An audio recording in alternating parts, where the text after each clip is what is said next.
अविनाशी भगवान शिव, जिनकी सुंदर पुनित पावन शिव महापुराण की कथा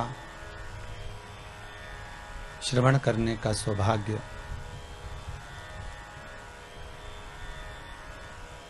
मां गंगा के पावन तट पर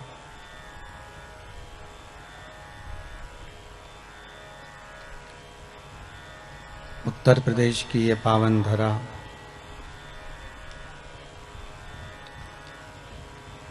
पांडितारा में भगवान शिव की ही कृपा से, भूत भावन भूतेश्वर की दया से 7 दिवसीय शिव महापुराण की कथा का रसास्वादन करने का सौभाग्य प्राप्त हुआ है। त्रिकालदर्शी कैलाशी अविनाशी शंकर की करुणा दया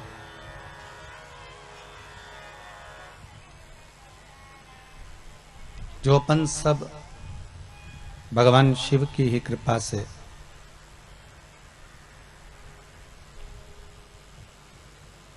बघेल परिवार द्वारा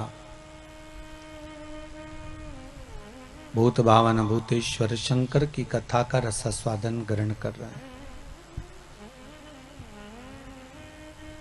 एक तो कठिन है मानव का शरीर, और दूसरा अगर मनुष्य का शरीर मिल भी जाए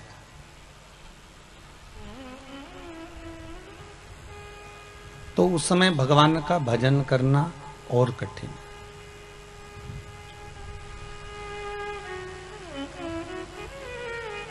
मान लो हमने बहुत अच्छा प्रयास किया, बहुत भगवान से निवेदन करा, कृपा हुई भगवान की, फिर मिल गया मनुष्य का शरीर।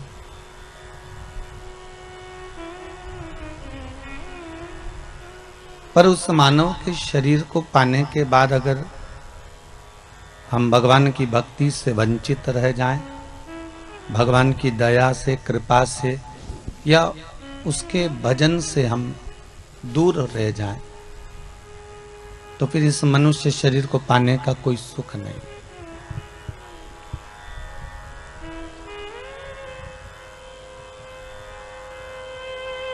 84 लाख योनियों को काटने के बाद में, बहुत अथक प्रयास करने के बाद, भगवान के सामने बार बार निवेदन करने के बाद यह मनुष्य का शरीर प्राप्त होता है।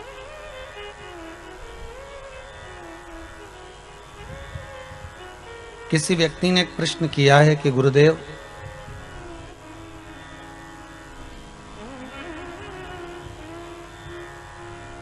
ये दुख, ये तकलीफ, ये कष्ट, ये रोग, ये बीमारियां मनुष्य को जो घेरती है,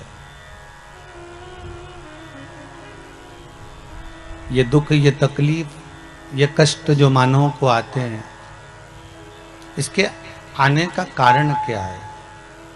क्या कारण हो सकता है?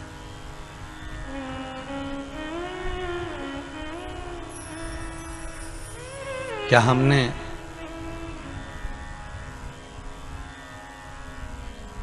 यहां से जाने के बाद में नरकों का भोग नहीं भोगा है? क्या इस संसार सागर से मुक्त होने के बाद हम नरक का भोग नहीं भोगे हैं? भोगे हैं। अगर हम मृत्यु लोक में जन्म लिए हैं, चाहे जो भी बनकर पैदा हुए हो, 84 लाख योनियां जो हमको मिली, उसमें हम जो पैदा हुए, जन्मे, तो हमने वापिस जाने के बाद नरकों का भोग भी भोगा है।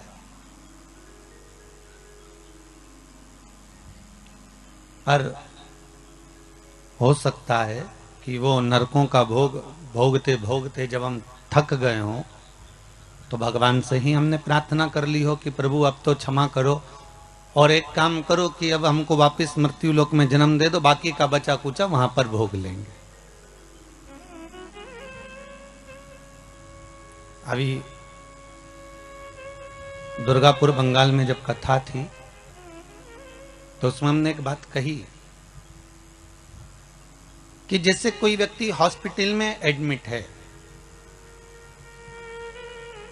अकेला है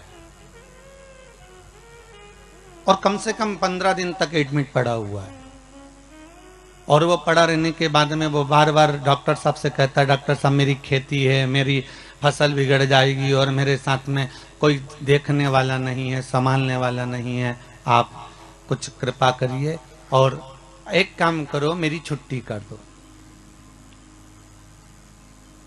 डॉक्टर बोले कोई छुट्टी मुट्टी नहीं होगी, आपको भर्ती रहना है कम से कम 15 दिन और, यहीं पर, यहीं बोतल चढ़ेगी, यहीं इंजेक्शन लगेंगे, यहीं पर आपको रहना है। अरे अरे डॉक्टर साहब, मेरे घर पे कोई संभालने वाला नहीं है।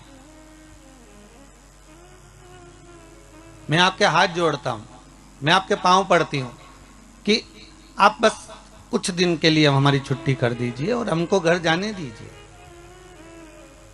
तो डॉक्टर कहने लगेगा कि घर भेज तो देंगे, पर बात इतनी सी है कि आपको घर पर जाकर भी दवाइयां लेना पड़ेगी, इंजेक्शन लेना पड़ेगा, औषधि लेना पड़ेगी। ठीक है, मैं मंजूर है, आप पर्चा लिख दीजिए। और उस व्यक्ति ने पर्चा लिखवाया, ये बात हमने दुर्गापुर की कथा में कही है। पर्चा लिखवाया और लेकर आ गया। अब घर पर आने के बाद में वो दवाई ले रहा है कि नहीं ले रहा, लेना पड़ेगी ना, अगर शरीर को चलाना है तो। अगर शरीर को साधना है, चलाना है, तो दवाई तो लेना पड़ेगी। अब वो घर पर आने के बाद भी दवाइयां ले रहा है, घर पर आने के बाद भी इंजेक्शन ले रहा है।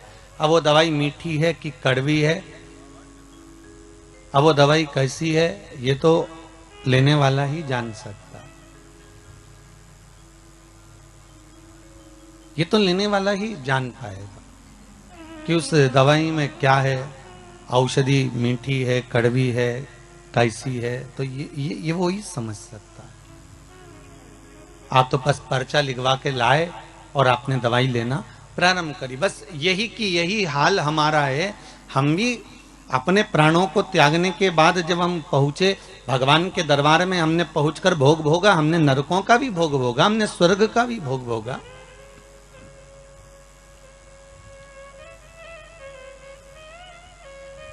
हमने नरक का भोग भोग लिया, पर जब नरकों का भोग भोगने के बाद हम थक गए, हम परेशान हो गए और बहुत ज्यादा हताश हो गए, तब भगवान से कहा अब हमारी छुट्टी कर दो और हमारा एक पर्चा लिख दो, हम नीचे जाके ले लेंगे।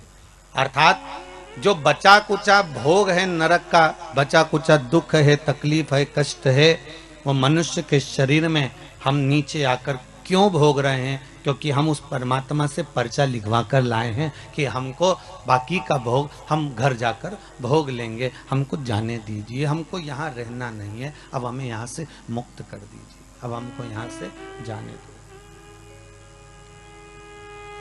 यहाँ सुख का भान नहीं हो रहा, अब हमें जाने दीजिए। बस यही जीवन है, दुख और सुख मानव के जीवन के पहलू हैं।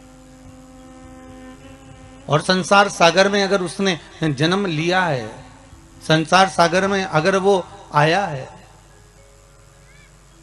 संसार सागर में अगर उसका जन्म हुआ है, तो संसार सागर में जन्म लेने के बाद उसको सुख और दुख का भान तो करना ही पड़ेगा, सुख और दुख का स्मरण तो करना ही पड़ेगा, उसको कर्मों का भोग तो भोगना ही पड़ेगा। इसलिए हम बार बार कहते हैं कि मत बुरे कर्म कर बंदे वरना पछताएगा, भगवान की आंखों से तू बच नहीं पाएगा, तू बच नहीं पाएगा। अरे ओ अज्ञानी मत कर नादानी। इस संसार सागर में जन्म लेने के बाद हमारे को जो भोगना है वो कर्म के अनुसार भोगना है, हमें कर्म के अनुकूल रहना है। अगर थोड़ा भगवान का भजन मिल रहा है, थोड़ा स्मरण मिल रहा है, थोड़ा संकीर्तन मिल रहा है, थोड़ा इस मानव के शरीर को पाने के बाद अगर हम भगवत भक्ति में कहीं डूबे हुए हैं, तो ये परमात्मा की कृपा से ही डूबे हुए हैं, परमात्मा की दया से ही डूबे हुए हैं। और वो परमात्मा की कृपा, परमात्मा की दया सुख का मूल स्थापित करने वाली, सुख मूल को देने वाली। देखिए, झाड़ू जो बनाई जाती है ना, बहुत सारी तीलियों को मिलाकर बनाई जाती है, और झाड़ू को बनाने के बाद में उसको बांध दिया जाता है। जब तक उसमें बंधन नहीं होगा ना, वो कचरे को साफ नहीं कर सकती। और अगर बंधन खुल गया, उस झाड़ू को खोल दिया गया, तो वो कचरा साफ करेगी? वो खुद भी कचरा बन जाएगी, फिर वो कचरा साफ नहीं कर सकती। वो स्वतः ही कचरा है। उस कचरे को साफ करने के लिए झाड़ू में बंधन होना जरूरी है। अगर वो बंधन होगा तो वो कचरा साफ करती रहेगी। उसी तरह संसार सागर में आने के बाद परमात्मा का बंधन इस मानव देह के साथ होना जरूरी है, इस आत्मा के साथ होना जरूरी है। जब ये मानव के साथ में, मानव देह के साथ में, इस आत्मा के साथ में परमात्मा का बंधन होगा, तो उस बंधन से वो संसार के काम, लोभ, विषय, आसक्ति, तृष्णा के कचरे को साफ कर सकता है। उस बंधन का होना जरूरी।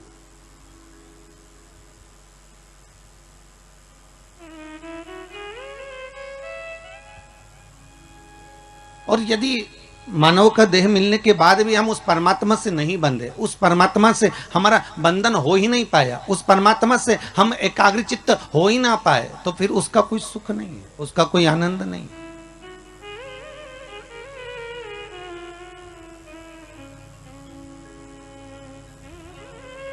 ये बंधन ये परमात्मा का है। जैसे आप रोज गंगा नहाने नहीं जा सकते, आप रोज सरयू का स्नान करने नहीं जा सकते, आप रोज छिपरा का स्नान करने नहीं जा सकते, आप रोज प्रतिदिन कहीं मंदाकिनी का स्नान करने नहीं जा सकते, तो हमारे हिंदू धर्म में रीति बना दी कि गले में तुलसी की माला पहन लो, रुद्राक्ष की माला पहन लो। तो क्या तुलसी और रुद्राक्ष पहनने से होगा क्या? तो हमारे यहाँ शास्त्र वर्णन करता है कि हम गले में जब तुलसी की माला धारण करते हैं, हम गले में जब रुद्राक्ष की माला धारण करते हैं, एक लोटा भरा हुआ पानी भी अगर हमने अपने शरीर पर डाला तो वो तुलसी और रुद्राक्ष से होकर जब इस श्री विग्रह पर, जब इस शरीर पर जाता है, वो पानी तुलसी का लगा हुआ, वो रुद्राक्ष का लगा हुआ जल जब इस शरीर पर जाएगा तो हमें गंगा, यमुना, सरयू, सरस्वती सबके स्नान का पुण्य एक साथ प्राप्त हो जाएगा। मात्र उस जल का स्पर्श हो जाने पर, तुलसी के जल का, रुद्राक्ष के जल का मात्र अपने ऊपर सींचन ही हो जाने पर वो फल की अनुभूति हो जाती है,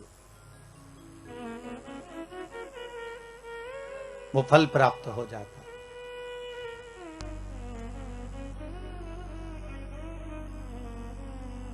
क्यों ना पहने? आप में से हम विचार करें, जितने लोग टीवी चैनल के माध्यम से कथा सुन रहे हैं, गले में अगर आपके तुलसी की माला है और आप प्रतिदिन स्नान करने के लिए भले वॉशरूम में जा रहे हैं और स्नान कर रहे हैं, एक लोटा पानी भी अगर आपके शरीर पर डल रहा है तो वो तुलसी से निकलकर इस शरीर पर जब जाता है तो गंगा, यमुना, सरस्वती के स्नान का पुण्य मिल जाता है। गले में अगर रुद्राक्ष की माला है, आप अगर स्नान करें और रुद्राक्ष का जल आपके शरीर पर जा रहा है तो उसका फल 1000 गुना प्राप्त हो जाता है, 1000 गुना फल। अरे कितना सुंदर भाव कहा है महाराज जी कि स्कंद पुराण में 16 मुखी तक रुद्राक्ष का वर्णन है, शिव महापुराण में 14 मुखी तक रुद्राक्ष का वर्णन। शिव महापुराण और स्कंद पुराण कहती है कि मात्र अगर रुद्राक्ष का जल ही, केवल एक रुद्राक्ष का, अगर असली रुद्राक्ष अगर आपके पास में है और उसको पानी में गलाया गया है और उसका जल ही अगर हम आचमन कर लिया तो उससे भी हजारों रोग हमारे समाप्त हो जाते हैं। मात्र रुद्राक्ष का जल का आचमन ही कर लेने पर वो औषधि का कार्य भी कर जाता है, वो आनंद की अनुभूति भी कर जाता है।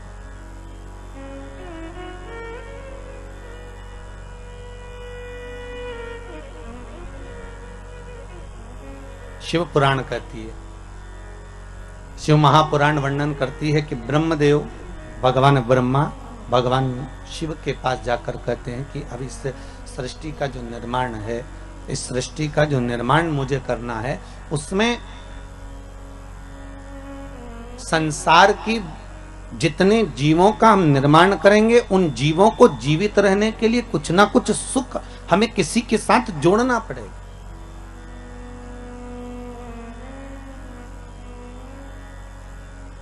और जब तक हम इन सुख को जोड़ेंगे नहीं, तब तक वो जीवित नहीं। जैसे मछली को बनाया तो सबसे पहले जल से पूछा गया, हे जल नारायण आप बताओ, हम मछली बना रहे हैं, आप इसको साथ दोगे? आपको जीवित रखना पड़ेगा इसको।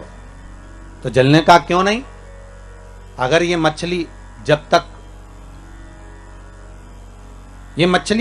तक पानी में रहेगी, जब तक जल के अंदर रहेगी, तब तक ये मछली जीवित रहेगी।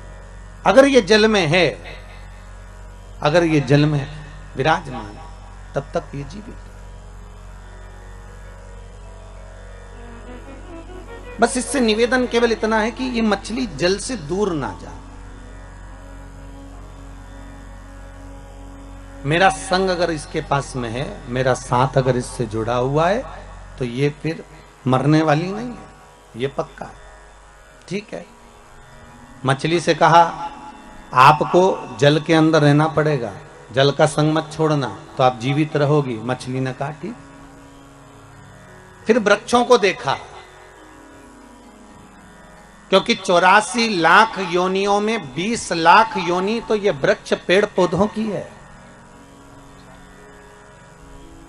इन वृक्षों को जाकर निवेदन करा कि अब आपका हम निर्माण कर रहे हैं, पर आपका निर्माण तो कर रहे हैं, पर आपको जीवित रहना है। तो पृथ्वी से कहा कि आप इन वृक्षों को जीवित रख सकती हो? पृथ्वी ने कहा क्यों नहीं। बस बात इतनी सी है, अगर वृक्षों को जीवित रहना पड़ेगा तो पृथ्वी कहती है मुझसे जुड़ा रहना पड़ेगा। अगर ये मुझसे जुड़ी रहेंगे तो इनको मैं जीवित रख दूंगा। ये मुझसे जुड़े रहे। और आप सब जानते हो, आप तो पांडेतारा के इस गांव में निवास भी करते हो और अपनी प्रकृति को स्मरण भी आप करते हो, तो आप सबको ये मालूम भी होगा कि पृथ्वी से जब तक वृक्ष जुड़ा रहता है तब तक वो जीवित रहता है, और पृथ्वी से जैसे ही वृक्ष निकल जाता है, उसकी जड़ें छूट जाती है, वैसे ही वो भी वृक्ष सूख जाता है। फिर उसका कोई महत्व नहीं रहता, फिर वो सूख, उसका महत्व समाप्त हो गया। फिर मनुष्य बनाया, मानव का शरीर का निर्माण कर।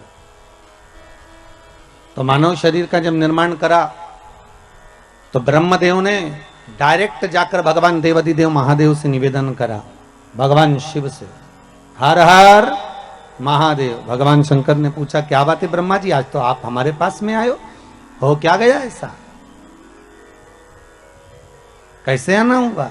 ब्रह्मा जी कहते हैं महाराज जी बस आने का कारण केवल इतना सा है कि अब हम मनुष्य का निर्माण कर रहे हैं, मानव शरीर का निर्माण कर रहे हैं। तो मानव शरीर को जीवित अगर रहना है, मानव शरीर को अगर मनुष्य शरीर को बनाए रखना है, तो उसके निर्माण में आपकी जरूरत है। शंकर जी ने पूछा वो कैसे? शिव जी से ब्रह्मा जी ने कहा कि संसार को अगर श्वास प्रदान करने वाला है, संसार को अगर दुख का नाश करने वाला है, संसार को अगर जीवित रखने वाला है, संसार को अगर मनुष्य देह को स्थिर रखने वाला है, तो वो देवाधिदेव महादेव है, वो शंकर है। तो आपसे निवेदन केवल इतना है कि हम मनुष्य का जब निर्माण करें तो हमारा भोलेनाथ, हमारा शंभु, हमारा शंकर, हमारा देवाधिदेव महादेव इनको जीवित रखने में संग प्रदान कर दे।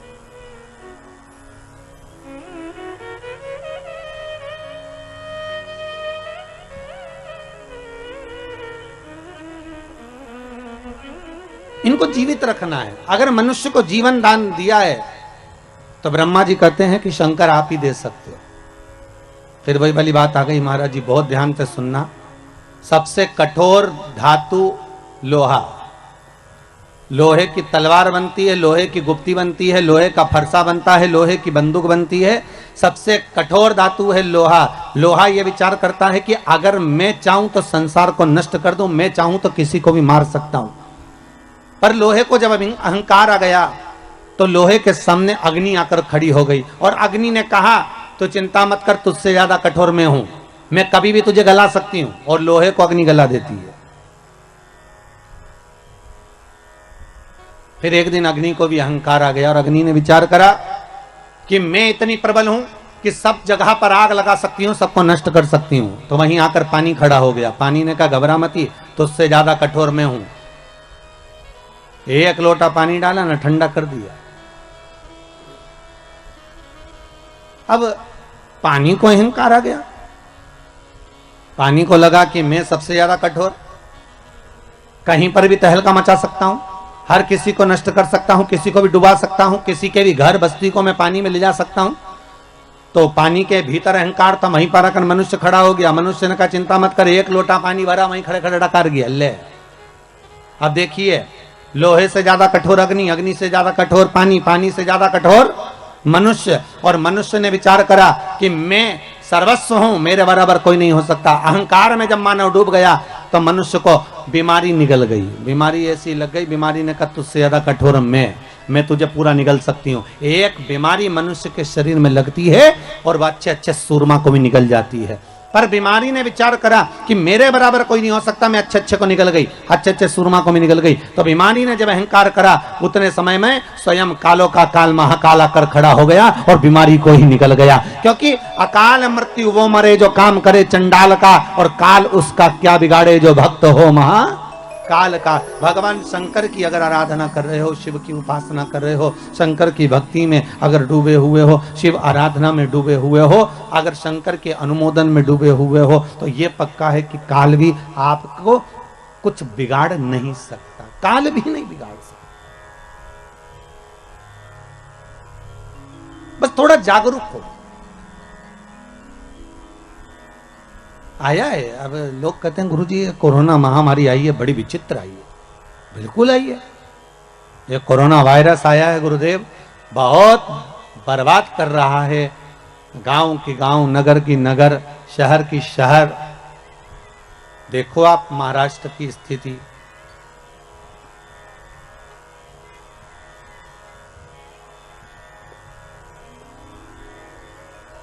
मध्य प्रदेश क्या, यूपी क्या, हरियाणा क्या, पंजाब क्या, बंगाल क्या, असम क्या, गुजरात क्या, स्थिति देखिए कितनी विचित्र। इतनी कोरोना महामारी फैली हुई है गुरुदेव।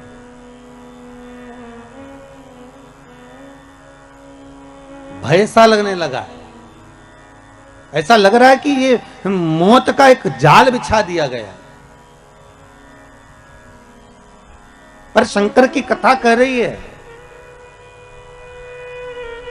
जैसे तुलसीदास जी महाराज ने चौपाई लिखी कि सिया राम मैं सब जग जानी, करो प्रणाम जोर जुग पानी। और तुलसीदास जी एक जगह जाने लगे, एक छोटा सा बच्चा दौड़ कर आया और दौड़ कर आकर कहता बाबा उधर मत जाना, बिल्कुल मत जाना उधर। तो तुलसीदास जी ने पूछा क्यों? बाबा उधर से एक बेल आ रहा है और वो आपको मार देगा, उधर मत जाना। छोटा बच्चा दौड़ कर आकर कहता है बाबा उधर मत जाइए, बाबा उधर मत पहुंचो। तुलसीदास जी ने कहा बेटा तू मुझे जानता नहीं है, तुझे ये मालूम नहीं है क्या कि मैंने चौपाई लिखी है कि सिया राम मैं सब जग जानी, करो प्रणाम जोर जुग पानी। क्या तुझे ये मालूम नहीं है कि मैंने इस संपूर्ण संसार में, ब्रह्मांड में, विश्व में भगवान का दर्शन करा है, राम को देखा है, हर जगह पर मैं राम का दीदार करता हूं। तो अगर बेल मुझे मारने आएगा तो उसमें भी तो राम ही होगा, तो बेल मुझे मार नहीं सकता बेटा।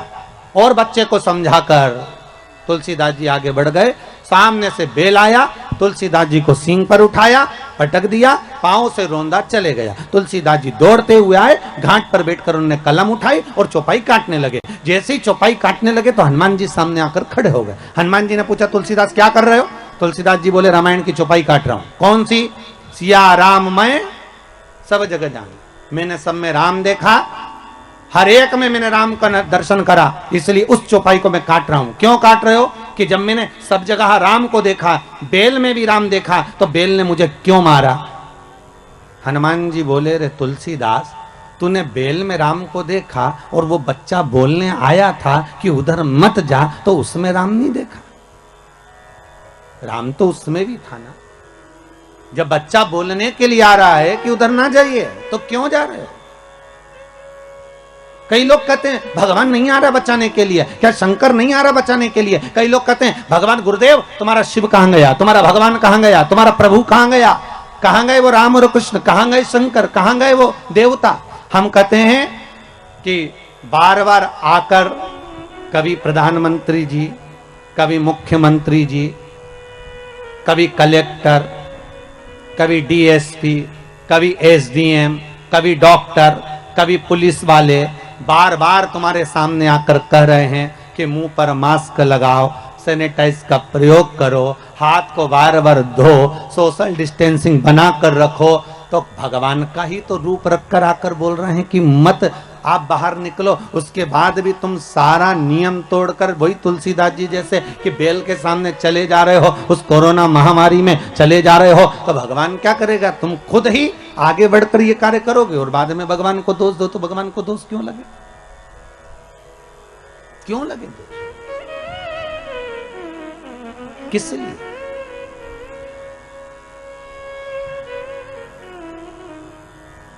बस निवेदन इतना है, भय मत खाइए, भय मत खाओ। कमाने के लिए जिंदगी पड़ी हुई है, पूरा जीवन कमाने के लिए रहा है, और खूब कमाओगे, फैक्ट्रियां भी 4 लगा लोगे, दुकान भी खोल लोगे, जायदाद भी बढ़ा लोगे, सब हो जाएगा। पर कब होगा? जब ये शरीर रहेगा तब मालूम पड़े कि तुम बाहर निकले और कोई वायरस तुमको लग गया, तो तुम कमाने के चक्कर में भूल गए कि कोई वायरस है, नहीं लगाया मास्क, नहीं लगाई दूरी, तुमने प्रयोग ही नहीं करा बार बार हाथ धोने का, और वायरस लग गया, तो विचार करो फिर कमाने का मौका मिलेगा क्या? फिर क्या ऊपर जाके कमाओगे? इसलिए इस शरीर का मोल तत्व समझो, हीरा को परखइयो राम कोई नहीं रहे। इस शरीर के मोल तत्व को हमें समझना है, भय नहीं खाना है, हमें डरना नहीं है। शिव का अनुमोदन करो, शंकर का स्मरण करो, और जो भय खा रहे हैं, जिनको लग रहा है कितना सुंदर कहा महाराज, एक सुंदर एक व्हाट्सएप पर एक न्यूज थी कि आधे से ज्यादा लोग वायरस के उस लगने पर बीमार हुए वो अपनी जगह पर हैं, पर दुनिया के लोग जो मर रहे हैं वो टेंशन में मरे जा रहे हैं कि ये हम अब होगा क्या, अब होगा क्या। अरे भगवान के भरोसे छोड़कर भगवान शिव का गुणगान करो, स्मरण करो। किसी बच्चे ने एक बहुत सुंदर मैसेज किया है सीहोर, उस मैसेज को भेजा गया, समीर जी ने यहाँ भेजा है कि गुरुदेव से कहना कि शिव महापुराण की कथा लगातार देते रहें, जिससे सारे हमारे मोहल्ले के लोगों का मन अब कोरोना महामारी की ओर से हटकर भगवान की कथा में लग जाता है, तो थोड़ी देर चैन की नींद आ जाती है, नहीं तो रोज वही की वही कथा, वही की वही कोरोना कोरोना चलता रहता है। तो इससे जागरूकता बने, आप जागो, मौका मिल रहा है स्मरण करने का। भय ना खाइए, डरिए ना, बस थोड़ा सा व्यवस्था बना कर चलो, जपते रहो श्री शिवाय नमस्तुभ्यम। जम के बोलिए श्री शिवाय नमस्तुभ्यम। फिर एक बार बोलिए श्री शिवाय नमस्तुभ्यम। ये शंकर का मूल मंत्र है, या ओम नमः शिवाय जपिए पंचाक्षर मंत्र है, या मर्जी पड़े आपकी, तो महामृत्युंजय का अनुष्ठान कर लीजिए, स्मरण कर लीजिए, पर कहीं मत जाओ, अपने घर में बैठकर भगवत स्मरण में डूबे रहो। शिव कथा कर, ब्रह्मा जी कर रहे हैं भगवान शंकर से, शिव से निवेदन कर रहे हैं, हे भोलेनाथ, हे शंभु, संसार के लोगों को आपको जीवित रखना है, संसार के लोगों को आपको जीवित रखना है भोलेनाथ। शिव जी ने कहा ठीक है, अगर आप कह रहे हो कि संसार के लोगों को मुझे रखना है तो मना नहीं है। पृथ्वी से कहा वृक्षों को आप जीवित रखना, जल से कहा मछली को आप जीवित रखना। जल ने कहा मछली मेरा संग रहेगी तो जीवित रहेगी, पृथ्वी कहती है वृक्ष मेरा साथ रहेंगे तो जीवित रहेंगे। शंकर जी कहते हैं संसार का मनुष्य मेरा भजन करता रहेगा तो जीवित रहेगा, अगर मुझसे वंचित हो गया, छूट गया तो उसकी कोई जवाबदारी, उसकी कोई गारंटी नहीं। वंचित अगर है तो उसका कोई सुख नहीं।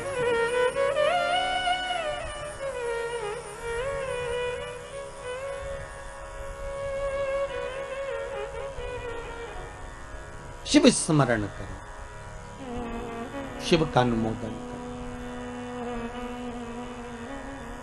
भगवान शिव कह रहे हैं आप क्यों चिंता करते हो? ब्रह्मदेव, आपका कार्य है सृष्टि का निर्माण करना, आप निर्माण करें। तो ब्रह्मा जी के मन में आया कि मैं सृष्टि तो बना दूंगा, मना नहीं है, पर इस सृष्टि का निर्माण तो मैं कर दूं, पर दिक्कत केवल इतनी सी है कि सृष्टि बनाने के बाद इस सृष्टि को चलाने वाला कौन होगा, इस सृष्टि का निराकरण कौन करेगा, और कौन संसार के सागर में इस मानव शरीर में हो सकता है कि इस संपूर्ण विश्व सागर में किसी को तन की तकलीफ हो, किसी को मन की तकलीफ हो और किसी को धन की तकलीफ हो, उसकी पूर्ति कौन करेगा? मान लो अगर मैंने बना भी दिया इस संसार सागर को, ब्रह्मा जी कह रहे हैं अगर मैंने बना दिया इस संपूर्ण सागर को, अगर मनुष्य की देह भी बना दी तो इसका भरण पोषण करने वाला कौन होगा?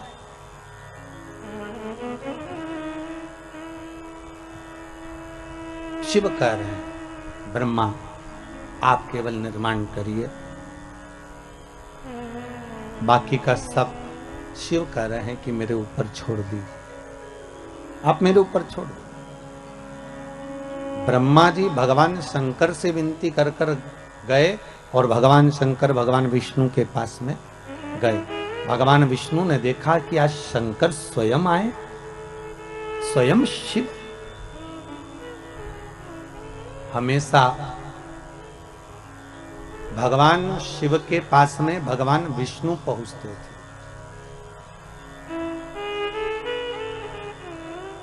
हमेशा।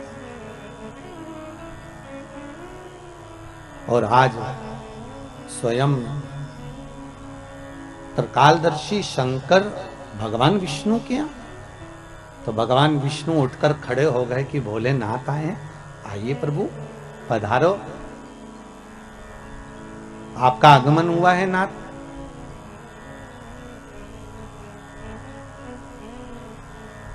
भगवान शंकर जैसे ही सामने पहुंचे तो भगवान विष्णु ने लक्ष्मी जी से कहा, लक्ष्मी संपूर्ण कार्य को छोड़ दीजिए और संपूर्ण कार्य छोड़कर आज भगवान देव अधिदेव महादेव आए हैं, उनके आदर में लग जाइए।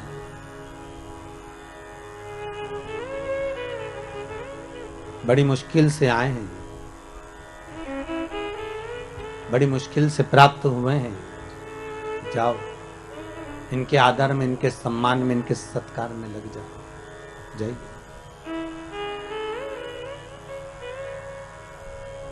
लक्ष्मी जी सबसे पहले अगर कहीं गई तो माता लक्ष्मी ने जैसे ही भगवान विष्णु ने कहा कि इनका आदर करो, सम्मान करो, सत्कार करो, तो लक्ष्मी जी अगर सबसे पहले अगर कहीं गई तो माता पार्वती के पास गई और जगत जननी जगदम्बा पार्वती जी ने पूछ लिया, लक्ष्मी कैसे आना हुआ, क्या बात है, तुम्हारे आने का कारण क्या है, तुम क्यों आई हो? लक्ष्मी जी बोली, पार्वती आज भगवान भूत भावन भूतेश्वर भगवान शंकर, आज त्रिलोकी का नाथ त्रिकालदर्शी कैलाशी अविनाशी शिव बैकुंठ में आए। पार्वती जी बोली कि शंकर और बैकुंठ,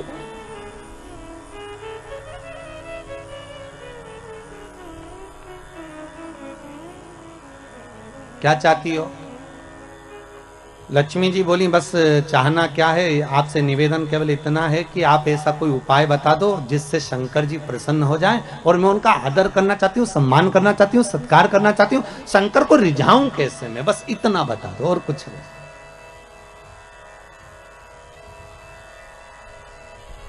मैं भूत भावन भूतेश्वर को रिझाऊं कैसे,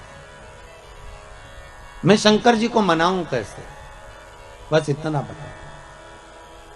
पार्वती जी के मुख से निकल गया कि एक लोटा पानी भर लो और शंकर जी पे उंडेल दो, शिव जी पे चढ़ा दो, बस शंकर तो राजी हो जाएंगे। इससे ज्यादा शंकर को चाहिए क्या।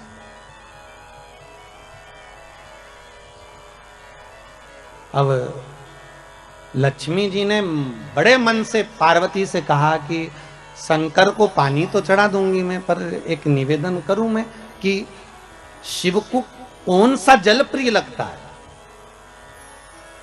हम शंकर को कौन सा जल चढ़ाने की शंकर प्रसन्न हो जाए।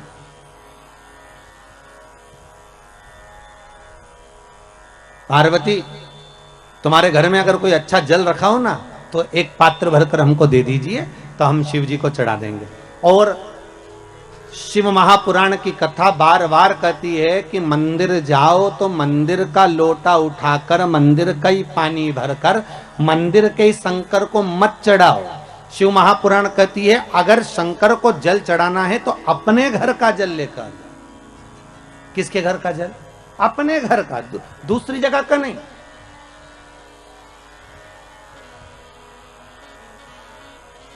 आपके द्वारा लाया गया, आपके द्वारा लेकर गया हुआ जल। अब पार्वती जी से लक्ष्मी जी ने एक लोटा पानी मांग लिया और वो जल ले जाकर लक्ष्मी जी जैसे ही पहुंची बैकुंठ में, भगवान शंकर को देखा, शंकर जी को देखकर लक्ष्मी जी ने एक लोटा पानी शिव जी पे डाल दिया। शंकर भगवान, अब अभी तो भगवान विष्णु को बोलना था हर हर महादेव, शंकर भगवान खुद बोल दिया हर हर महादेव। तो जैसे ही बोले हर हर महादेव तो भगवान विष्णु समझ गए जरूर कुछ गड़बड़ हो गई हो। तो भगवान विष्णु ने पूछ लिया भोलेनाथ जी से, प्रभु क्या बात है, आप हर हर महादेव बोल दिए। शंकर भगवान बोले बात इतनी सी है कि बताओ पानी भी हमारे घर का लेके आइए, जो चढ़ा रही है वो पानी भी हमारे घर का।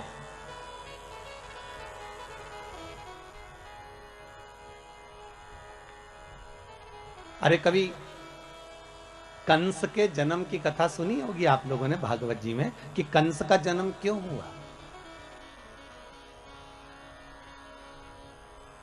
इतने अच्छे राजा के घर में, जिसके घर में सब धर्मात्मा थे, उसके घर में कंस जैसा बेटा कैसे पैदा हो गया सा। उसका कारण केवल इतना सा था, ये कंस कौन था? पूर्व समय में कुबेर के दरवाजे का द्वारपाल। और कुबेर क्या करता था कि रोज इस द्वारपाल से कहता था कि मैं शंकर जी की पूजन करने जा रहा हूं तो मुझे फूल ला कर दे दे। और ये द्वारपाल जाता था और बगीचे में जाकर और फूल तोड़ के ले आता था और फूल तोड़ के लाता और कुबेर को दे देता। कुबेर जी शंकर जी को चढ़ा देते।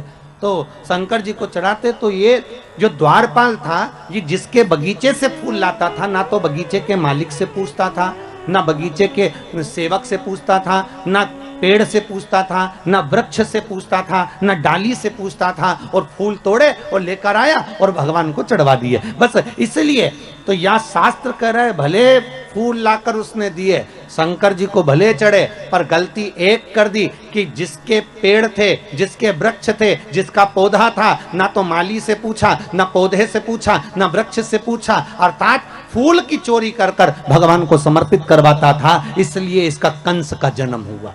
कारण केवल इतना सा था कि अगर हम भगवान को अगर एक फूल भी चढ़ा रहे हैं, हम भगवान को अगर रिझा रहे हैं, तो भगवान को अगर फूल भी चढ़ा रहे हैं तो प्रयास करना कि पड़ोसी की अगर बाउंड्री से फूल तोड़कर ला रहे हो तो पहले पड़ोसी से पूछो क्या हम फूल लेकर चले जाएं, क्या हम फूल ले आए।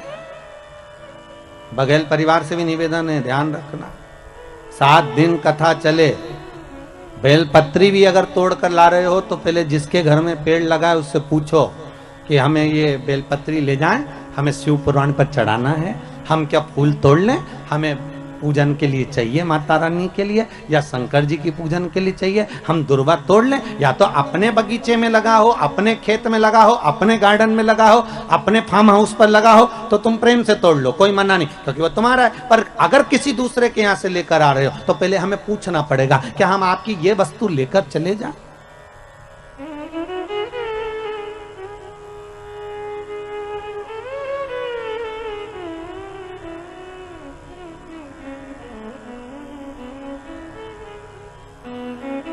उसे पूछना पड़ेगा। अब ऐसे तो एक माताजी की चप्पल खो गई और माताजी ने कहा गुरुजी हम तो तुम्हारी कथा सुनने आए थे और हमारी चप्पल चोरी चली गई।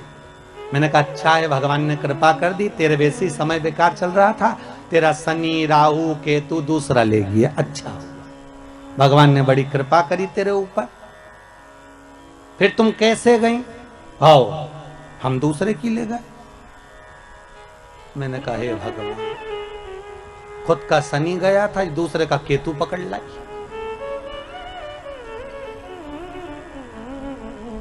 अब लाभ क्या हुआ ये बताओ, सुख की अनुभूति क्या हुई है? हमें नहीं चाहिए। हम अगर भगवान को रिझा रहे हैं ना महाराज, तो शिव महापुराण की कथा कहती है अगर भगवान को रिझा रहे हो, तुम्हारे पास में कुछ है तो ठीक है, नहीं है तो ठीक है। शंकर को एक लोटा पानी हो तो चढ़ा दो, घर का हो तो चढ़ा दो, अगर पानी भी नहीं है तो शिव को रिझाने के लिए 3 बार ताली बजा दो, चल जाएगा। इतना भी नहीं है तो बेलपत्र चढ़ा दो, बेलपत्र भी नहीं है तो शंकर पे चढ़ी हुई बेलपत्र उठाकर धोकर वापिस शंकर को चढ़ा दो, और बेलपत्री भी नहीं है तो शंकर को प्रणाम कर लो। इतना भी नहीं कर सकते कि मंदिर के अंदर भी नहीं जा सकते तो मंदिर के दरवाजे को प्रणाम कर लो, मंदिर के दरवाजे को भी प्रणाम नहीं कर सकते तो मंदिर के शिखर को प्रणाम कर लो। शिखर दर्शनम सर्व पाप नाशनम, बस इतना भी कर लिया और ये भी नहीं कर सकते तो शिव महापुराण की कथा कहती है भूल से भी शंकर के मंदिर के सामने से निकल कर चले जाओ तो भी शंकर करुणा कर देता है, तो भी शिव कृपा कर देता है। मात्र निकल कर जाने पर भी शिव की करुणा शिव की कृपा हो जाती है। मात्र उसके दरवाजे के सम्मुख से निकलकर चलेगा वही सुख हो गया।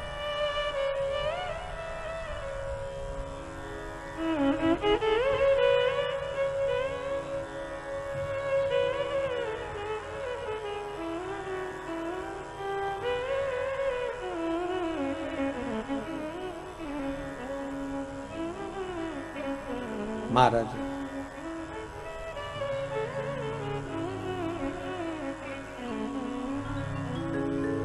काहे